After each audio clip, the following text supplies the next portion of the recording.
Hey, what's up guys, it's your boy Zach's Network here, back with more awesome content as usual, and today we're going to be talking about the new article that actually came up today, speaking about the Nintendo GameCube backwards compatibility. Now, I don't really know if I should be completely hyped about this to be able to play my favorite GameCube games, but I really feel that a lot of people have really been taking this the wrong way. There's been a lot of people making videos saying, well, if the Nintendo Switch ends up being backwards compatible with the Nintendo GameCube, that means they're going to have to put the same GameCube processor, the same CPU and GPU inside of the Nintendo Switch in order for it to be fully backwards compatible because of the whole architecture differences with the GameCube having PowerPC architecture and the Nintendo Switch having ARM architecture. Now, let me actually jump into discussion about how this is really going to go. The Nintendo Switch is not going to have a GameCube GPU or CPU in it because they're not going to use old technology inside the Switch. First off, that's going to make the Switch be much more expensive, and it's not going to be $249.99. The Nintendo Switch is going to be thicker. And also, there are so many particular ways of how Nintendo can actually implement backwards compatibility in the Nintendo Switch without actually having to use old components like Sony did with the PS3, and how Nintendo had to actually keep architecture with the Wii as well as the Wii U in order to have backwards compatibility.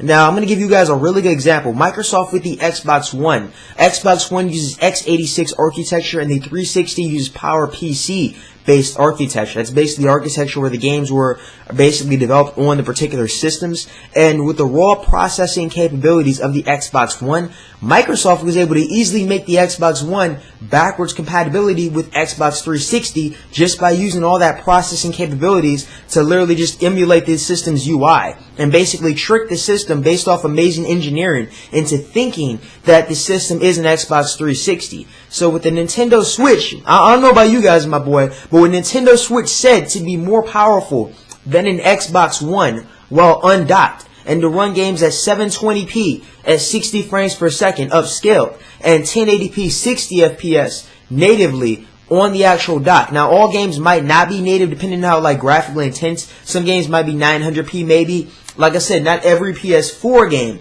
was 1080p. Like I'm saying, you can't promise everything, but based off what the system can do, a lot of games on Switch were pretty much going to be 1080p. They're going to be 60 frames per second while docked. Well, it will be 720p, 60 frames per second on the go. And mainly that whole situation is because of battery life. And that's really going to be one of the biggest situations because the dock, like I said on my other video, is going to actually overclock the actual system. But Nintendo is really going to actually emulate the GameCube in that particular fashion. They're going to basically use the architecture and get help from NVIDIA to find it to make it compatible with the Nintendo GameCube without actually having to put its old architecture and its old chips inside of it that will make the system thicker and more expensive.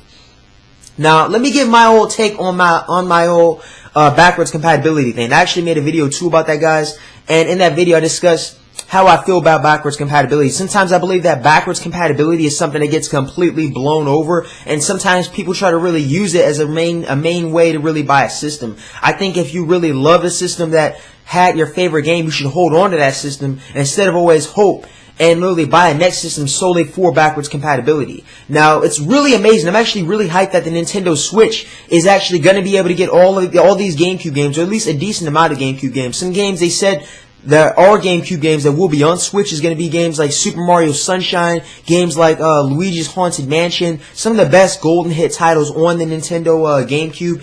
Also games like Mario Kart Double Dash. One game I really do hope that's also going to be on the Nintendo Switch is also going to be, what's the name of that game? Paper Mario Thousand Year Door.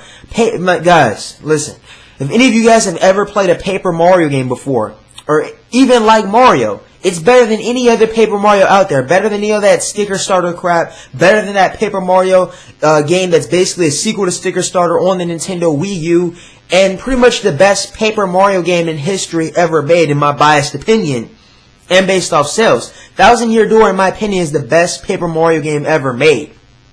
And if the Big N can actually bring me a true, real, or at least not really a true, it's technically going to be a hybrid system, and it's also going to be an actual port from GameCube. It's going to be like a GameCube on Virtual Console. But they can bring me Paper Mario Thousand Year Door that I can take on the go. Yeah, That's going to be pretty damn epic, man. It's really going to be epic. I'm really looking forward to that. And I honestly think that Nintendo moving a lot of their best hitting GameCube titles on the Nintendo Switch is going to be the best thing that Nintendo can do, because it's going to really help Nintendo establish their virtual console, because Sony is literally leaps and bounds ahead of Nintendo when it comes to like literally having their PS1 and PS2 games that can be played on PS Vita, PSP, and also on the PS4, even PS3. So Nintendo really does need to really like get the band moving when it comes to these older games being compatible, being brought up there. And they also need to have better selection and better pricing for Nintendo gamers. But alongside of that, I know a lot of people are going to say, Zach, why are you so hyped about it? Why are you being so positive about backwards compatibility? Well, the reason behind this, guys, is, yeah, I mean, you can run emulator, Dolphin. You can run it on your laptop if it's powerful enough. I can even run it on my really powerful gaming setup I really have. For my PC, check out my PC. It's going to be really good. It's a really nice PC. But I could literally easily do that and run it and emulate on emulator, Dolphin, but it's really not going to be the same. Emulating the game is really not going to give you that same feel, because it's not the true actual feel or look of what a game naturally looked like. And then there's things called like being able to look back on the game.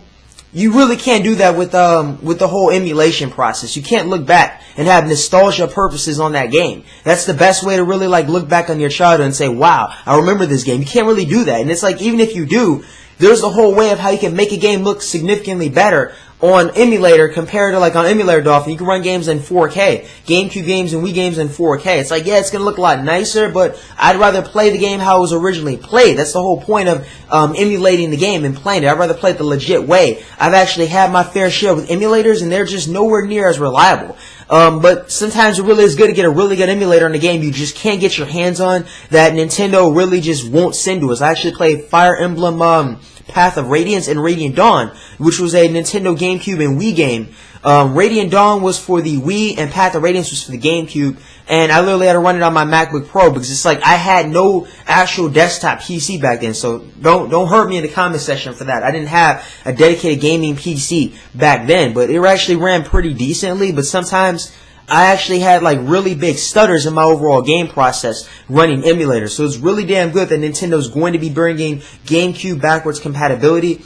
Make sure to, also before I actually end this off, guys, I'm also going to say what's your overall feel about this, because I believe that them bringing older virtual console games back from the GameCube on the Nintendo Switch is going to be much smarter than making HD remasters, because HD remasters take a lot more time and a lot of money to really spend. And I honestly rather have Nintendo focus much more on actual newer games, newer first-party support, and then get some really good third-party games for the Nintendo Switch, instead of Nintendo focusing on older games that we've already played and remaster them. Like, Nintendo is not Sony, my boy. They need to get a lot of games out for the Nintendo Switch. But make sure to leave your comments in the description, guys. What do you feel about this whole Nintendo Switch backwards compatibility? Are you going to take advantage of it? Is this something you're really hyped about? And are you really happy? What are some really good GameCube games you really would love to see be on the Nintendo Switch Virtual Console? Have a damn good one, guys. And also, peace.